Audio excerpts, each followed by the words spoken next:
নমস্কাৰ মৰমৰ বন্ধু বান্ধৱীসকল, আজি এই ক্লাছটোৰ জৰিয়তে তোমালোকক আৰু কিছুমান মোষ্ট ইম্পৰ্টেণ্ট আমি প্ৰথম কুৱেশ্যনৰ পৰা ষ্টাৰ্ট কৰো। এটা সমান্তৰ প্ৰগতিৰ দ্বিতীয় পদ 13 আৰু পঞ্চম পদ 25, তেন্তে 17তম পদটো কিমান? একদম ভেৰি চিম্পল। তো এতিয়া আমি প্ৰথমতে ইয়াত আমি সমান্তৰ প্ৰগতি হলে আমি কি কৰিব লাগিব? এতিয়া এ আৰু ডি টো ওলাব লাগিব। ঠিক আছে, প্ৰথম পদ আৰু সাধাৰণ অন্তৰটো ওলাব লাগিব। তো চাই লও দ্বিতীয় পদ বুলি কৈছে, তো দ্বিতীয় পদক আমি কেনেকে লিখিব পাৰো? এ টো equal to A plus D equal to কিমান কিমান দিছে ইয়াত? 13 হয়। আকৌ পঞ্চম পদ এ5 কি লিখিব পাৰো? এ প্লাছ কিমান দি লিখিব পাৰো? 4d ইকুৱেল টু কিমান কৈছা? পঞ্চম পদটো 25 এতিয়া এটুকে আমি ইকুৱেশ্যন, এইটো প্ৰথম ইকুৱেশ্যন দ্বিতীয় ইকুৱেশ্যন দি লিখো। এতিয়া আমি যেহেতু এমসিকিউ কৰি আছো, ডাইৰেক্ট শৰ্টলি আমি কৰিম ধুনীয়াকে। ঠিক আছে, তো এই দুইটা যদি মাইনাস কৰি দিও, এইটো মাইনাস এইটো ইকুৱেশ্যন 1 দিয়াৰ লগে লগে, এইটো 2 দিয়াৰ লগে লগে যদি 1 মাইনাস 2 কৰি দিও, তেতিয়াহলে কি হৈ যাব? এইটো মাইনাস হৈ যাব, এই গোটেইটো মাইনাস হৈ যাব 2, তো এইটো মাইনাস এ হৈ যাব। এইটো মাইনাস 4d, এইটো মাইনাস 25 হ'ব, তো এইটো মাইনাস এ প্লাস এ কাটা গ'ল, এইটো মাইনাস 4d আছে, তেতিয়াহলে কি হ'ব? মাইনাস 3d ইকুৱেল টু এইটো মাইনাস হৈ যাব, তো মাইনাস কিমান হ'ব? 13 পৰা 25 এইটো কিমান হ'ব? 12 হয়। 25 পৰা 13 গ'লে এটা মাইনাস মাইনাস কাটা গ'ল, d equal to minus 12 by minus 13, এটা মাইনাস মাইনাস কাটা গ'ল, 3 4 গুণ 12, এতে d ইকুৱেল টু কিমান? 4। d ইকুৱেল টু কিমান ওলাই গ'ল? 4। এটা d ৰ মানটো একত বহাই দিয়া, একত বহালে কি হ'ব? a প্লাস d ৰ মান কিমান? 4 ইকুৱেল টু 13, তো a equal to 13 minus 4 equal to 13 পৰা 4 গ'লে 9। আমি কি পাই গলো? এৰ মান পাই গলো কিমান? 9, আৰু ডিৰ মান পাই গলো 4। বাস, এতিয়া তোমাক কৈছে 17তম পদ, মানে এ 17 ওলাব কৈছে। এ 17 কি হ'ব? এ প্লাস 16d, তো এ কিমান? 9 প্লাস 16 ইনটু ডি কিমান? 4 হয়, 9 প্লাস 16 4 গুণ 64, এইটো যোগ কৰিলে কিমান হ'ব? 73। 73 কি হ'ব তোমালোকৰ এনসাৰ? তো option D will be your answer. তো এনেকে ধুনীয়াকে কৰিব লাগিব, এপ্ৰোচটো প্ৰেক্টিস কৰোতে কৰোতে আহি যাব। নেক্সট কুৱেশ্যনটো চোৱা, 0,4 0,0 আৰু 3,0 শীৰ্ষবিন্দু থকা ত্ৰিভুজৰ পৰিসীমা। এটা ত্ৰিভুজৰ কালি বুলি ক'লে তোমালোকৰ ফৰ্মুলা মনত আছে হয়নে নাই? 7 নম্বৰ চেপ্টাৰৰ হয়, 1/2 ইকুৱেল টু x1, এইটো গোটেই ফৰ্মুলাটো মনত আছে। কিন্তু যদি তোমাক পৰিসীমা বুলি কৈছে, এতিয়া কেনেকে কৰিবা? ফৰ্মুলা লগাবতো নোৱাৰিবা। এতিয়া চোৱা, এইটোৰ কাৰণে তুমি প্ৰথমতে ইয়াৰ কি কৈছে?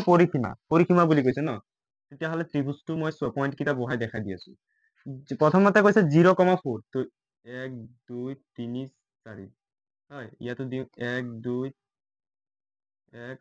3 4, ঠিক আছে, তো এইফালে দি দিছো। ইয়াত হৈ গ'ল 0, ইয়াত কি হ'ব? 0,0 হয়, মূল বিন্দু। তাৰপিছত 0,4 মানে x2 0 y2 4, 1 2 3 4 ইয়াত হৈ যাব, কিমান হ'ব? এইটো 0,4। আৰু কৈছে 3,0 3,x2 3, 1 2 3, তো ইয়াত হ'ব। আৰু এইটো y2 0, তেতিয়াহ'লে ইয়াতে হৈ যাব 3,0। তোমাক কৈছে এইটো এটা ত্ৰিভুজ হৈছে না নাই? এইটো আৰু এইটো কি কৈছে? এটা ত্ৰিভুজ। এতিয়া এই ত্ৰিভুজটো, এই বিন্দু কেইটাৰ ত্ৰিভুজটো তোমাৰ পৰিসীমা ওলাব কৈছে। কি ওলাব কৈছে? পৰিসীমা। এতিয়া চোৱা, ইয়াৰ পৰা ইয়াৰ দূৰত্ব, পৰিসীমা মানে কি? ত্ৰিভুজৰ তিনিটা বাহু যোগ কৰিব লাগে। এতিয়া চোৱা, এই বাহুটো কিমান, এই বাহুটো কিমান, আৰু এই বাহুটো কিমান? এই বাহুটো কিমান হ'ব? 4 হ'ব, 4 একক হ'ব। 0ৰ পৰা 4 লৈকে গৈছে, 4 একক হ'ব। এইটো 0ৰ পৰা 3 লৈকে গৈছে, কিমান হ'ব? 3 একক হ'ব। কিন্তু এইটো কিমান হ'ব? কিমান হ'ব? এতিয়া এইটো 90 ডিগ্ৰী হৈ আছে, 90 ডিগ্ৰী হৈ আছে নে নাই? এইটো প্ৰতিটো চুকে কি হয়? কোঅৰ্ডিনেটত 90 ডিগ্ৰী হয়, এইটো জানিব লাগিব। তাৰপিছত তেতিয়াহ'লে এইটো কি হ'ব? অতিভুজ। এইটো এটা সমকোণী ত্ৰিভুজ হৈ গ'ল। সমকোণী ত্ৰিভুজ হ'লে পাইথাগোৰাছৰ থিয়ৰম ইউজ কৰিব লাগিব।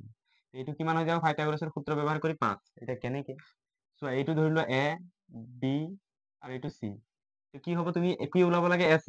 এ চি স্কোৱাৰ, অতিভুজ স্কোৱাৰ ইকুৱেল টু ভূমি স্কোৱাৰ, এ বি স্কোৱাৰ, উন্নতি স্কোৱাৰ প্লাস ভূমি স্কোয়ার BC স্কোয়ার। তো এ বি কিমান? 4 square plus 3 square equal to 16 plus 9। AC equal to root over 16 plus 9 কিমান হ'ব? 25। তো রুট ওভার 25 মানে 5, 25ৰ বৰ্গমূল 5। তো এইটো কিমান হৈ যাব? 5 হৈ যাব। হ'ল। এতিয়া তোমাক কি কৈছে? পৰিসীমা ইকুৱেল টু কিমান কৈছে? এতিয়া চববিলাক যোগ হ'ব, কি হ'ব? তিনিওটা বাহু যোগ হ'ব, A B plus BC plus AC। কিমান হ'ব 4 প্লাছ 3 প্লাছ 5 তিনি 4 7 সাতে পাঁচে 12 কিমান হ'ব 12 এইটো অলপ কনচেপচুৱেল আছিল তোমালোকে নতুনকে পাইছা গতিকে প্ৰেক্টিচ কৰিলে আহি যাব ঠিক আছে বুজি পাইছা তো এই কুৱেশ্যনটো তেনেকা টাইপৰ এই কুৱেশ্যনটো আমাৰ ত্ৰিভুজ চেপ্টাৰৰ পৰাই 12 সেন্টিমিটাৰ বাহুৰ দৈৰ্ঘ্যৰ এটা সমবাহু ত্ৰিভুজৰ উচ্চতা কিমান ডাইৰেক্টটো ক'ব নোৱাৰিবা এইটো কৰি চাব লাগিব কেনেকে হয় নে নাই সমবাহু ত্ৰিভুজ এটা আঁকা সমবাহু ত্ৰিভুজ এইটো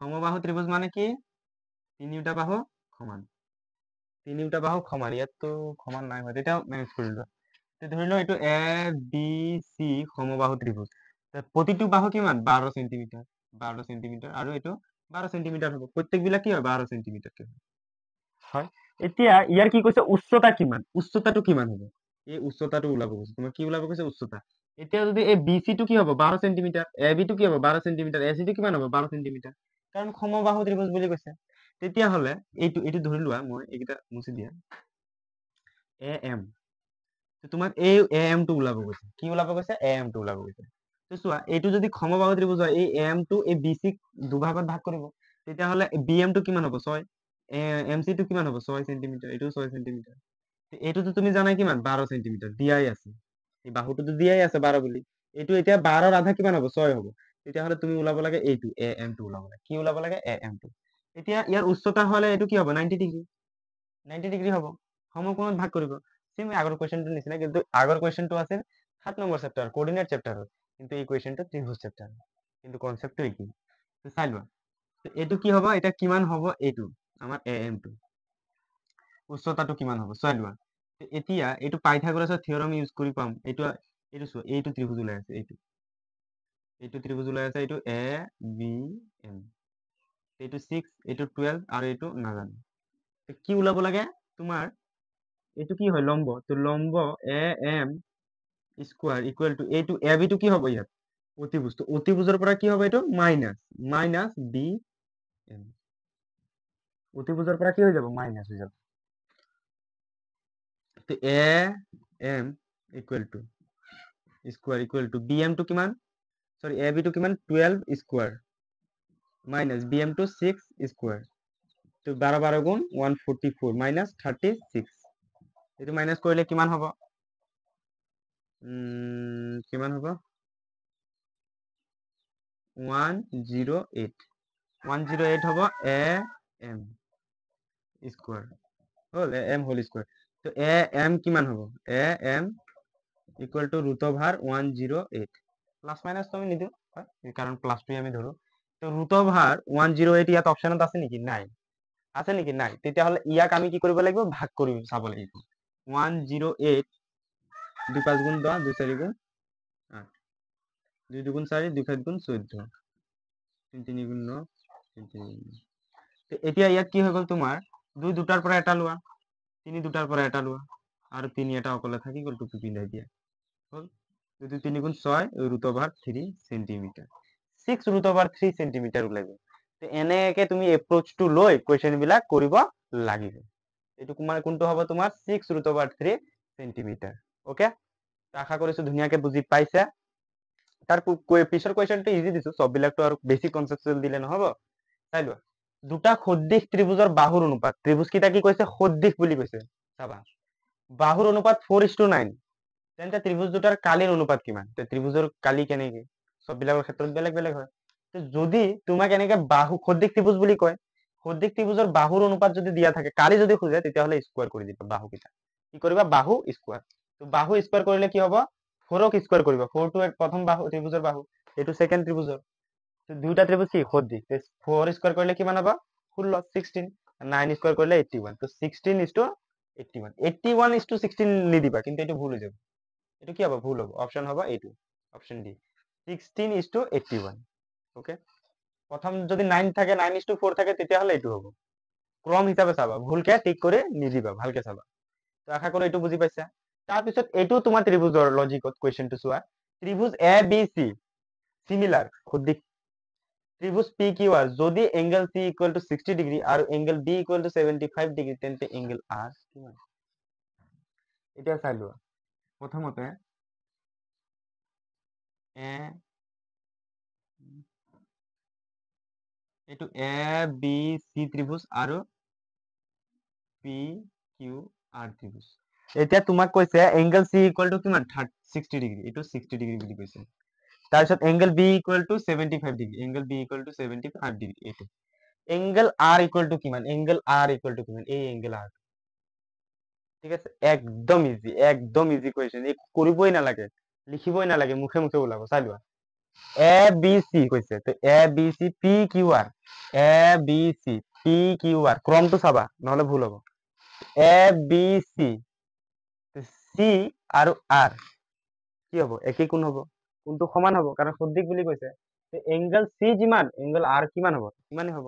এংগল চি কিমান আছে 60 degree, angle R will be 60 degree. আৰু যদি ইয়াত দিয়ে তোমাৰ এংগল পি টো ওলাব দিয়ে, তেতিয়াহ'লে তুমি এইটো কেলকুলেশ্যন কৰি 180 পৰা এইটো মাইনাছ কৰিব লাগিব, মাইনাছ কৰি যিমান ওলাই এৰ কোণটো, এ কোণটোৰ সমান পি কোণটো হ'ব। যদি তেনেকে দিয়ে, এনেকে বহুত দিছে আগতে, এইটো একদম ইজি কুৱেশ্যন দিছে। সববিলাক আমি চাব লাগিব। আশা কৰিছো ধুনীয়াকে বুজি পাইছা। নেক্সট টাইম ত্ৰিগনোমেট্ৰি কৰিম, তেতিয়ালৈকে বাই বাই।